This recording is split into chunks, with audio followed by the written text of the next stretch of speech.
Enti Onua Traders Advocacy Ghana womo adwadifo a womaka mo ho abom.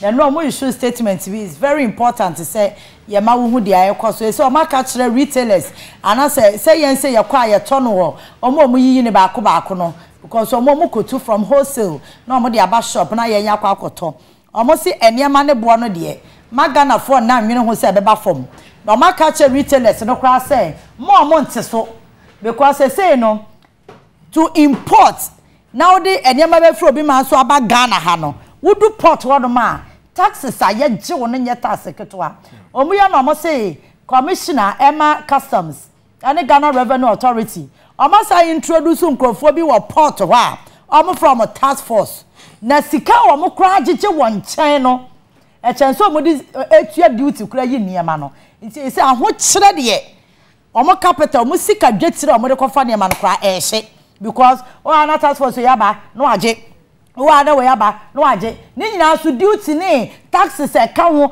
cover ni ECOWAS we nyina ye nka over 27 taxes e no mutia e ne yesan start sika e di from won ti e no ade omo press release no ha omo say Ghana for yan ka no ye tirim ni yan kai hu say e de ma ne bo de e ma from ne e ma from wo chena ni you see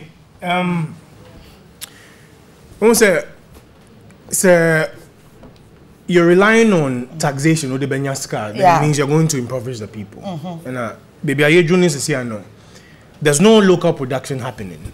Until almost everything that we consume the most, no, you're crowded back. And to import Niamano, say, well, currency, and munye draw, you feel extra burdened because they say, oh, it's $dollars, and sana wakra, Sanyamano.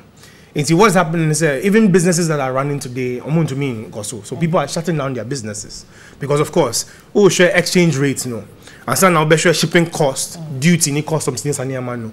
And he said, oh, you're a businessman, work of fine man, you have to make your profit. And he or share the duty, ni charges, ni no, so the two products, ni so, and so now the profit so. And he. That's exactly what we are experiencing right now. But what's the solution to all of this? It's a simple issue. Import bill substitution. Yeah. And what we are saying is, if we are importing, you can say you're importing $100 million worth of any product every year, which means the market is already here. The market is ready. And you're saying now, creating market on now, customers. No, the customers are already here. There. What you have to do is to start producing those things locally. And it's import duty in Nisanyamano, all those things will be removed away because you're not importing any longer. It is very simple. For instance, me show you a JNA issue, no? We import onions from Niger. Burkina, Niger. Yes. And if every year you spend the infant say $50 million import. If every year $50 million you declare JNA and I say in toes, all you have to do is say government should partner with the private sector. And instead of importing, no, we have to produce locally. And that solves all these issues. But when we say support for an alternative system of governance, no, sometimes when you mention no, be more a little reserved about it because remember we saw how a certain government took over and started seizing private individuals' property in Isanyamano. And see, anytime anyone speaks about power and I say representing an alternative to the MPP and NDC, no, people feel threatened. That's what is going to happen. No, we are not pro-poverty. We are pro-wealth. Let's just say we want to make sure many people will become wealthy. And yes, we're saying we want a lot more people to benefit from our natural resources. And how do we do that? You see, foreign policy say every year they raise at least 2 million new millionaires. You see, only so far $1 billion US. That is enough to create 1,000 millionaires. Because 1 billion say China says here no, they're going to have 1 million, 1,000 of them, that becomes 1 billion. And see, if today you find to say your foreign policy and your policy say we're going to produce locally, and I said we're going to support local industry to produce locally. What it means is help Ghanaian citizens enter into production now. At least you know people are going to make all those millions here. Instead of over 50 million, they are at the Kokra. In toast, no. Why can't we have our farmers here producing those locally? And all the money stays right here.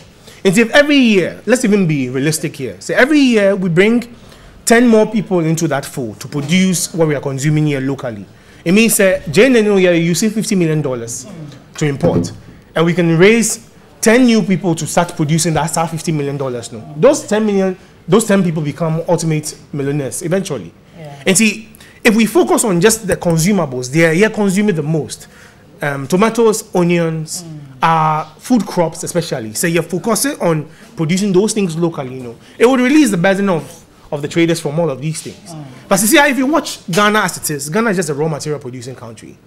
You produce finished product. And social local production of the raw materials, okay? And yet Ghanaians are yeah. because social access to credit facilities.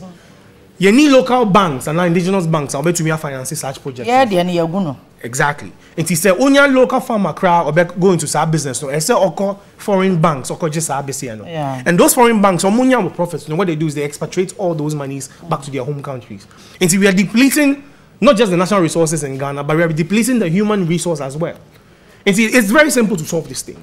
If governments can partner with the private sector right now as it stands, no. And see, if you were importing rice, and yes, we'll go out of business, would there be? But if you were importing as an individual, you're importing $10 million worth of rice every year. Yeah. Government is saying, we will support you, so you can have access to the monies. But instead of importing the rice from outside, you can go into local production here. If the government gives you that guarantee, government gives you that access to the credit, and then you can grow your rice locally here. If nobody goes out of business, Debbie, we're saying, let's partner, let's scale up your businesses so we can meet the local demand. And as time goes on, we'll say production look cost through with modern technology in agriculture and all of that. You better increase your production rate. Yeah. If then you're looking at your neighboring countries' markets, if Ghana produces more than we consume locally, it means you have surplus. And then we can start exporting our surplus. And that's how we can bridge this gap. But we have programs in this country, planning for food and jobs, and be wondering, where's the food? And where are the jobs that is created? And see, if you're having planning for food and jobs, what we should have been seeing, if it was effective and was working, we should have seen a reduction in the import bill that we're having. It's the rice, the onions, the tomatoes. Even we said it has to be going down steadily because local production is substituting that. But we don't see that. And see, it's one rhetoric in one breath, but then the real practical issues on the ground does not reflect it. And this is what the traders are saying. And to wrap it up, we've gone to a point that I say the partisan politics to aside, because they say, oh, you're a businessman. Yeah. It does not matter if you're MPP or NDC. You are feeling the crunch. What we have to do is say, let's find a new working alternative. An alternative that is really understanding the issues at hand. And it's not just going to be politicking as usual, but they have policies and the know-how to turn this thing around. And like I've said, anyone who can really champion the cause of local production of our most consumed commodities, all these things to be taken care of in one breath.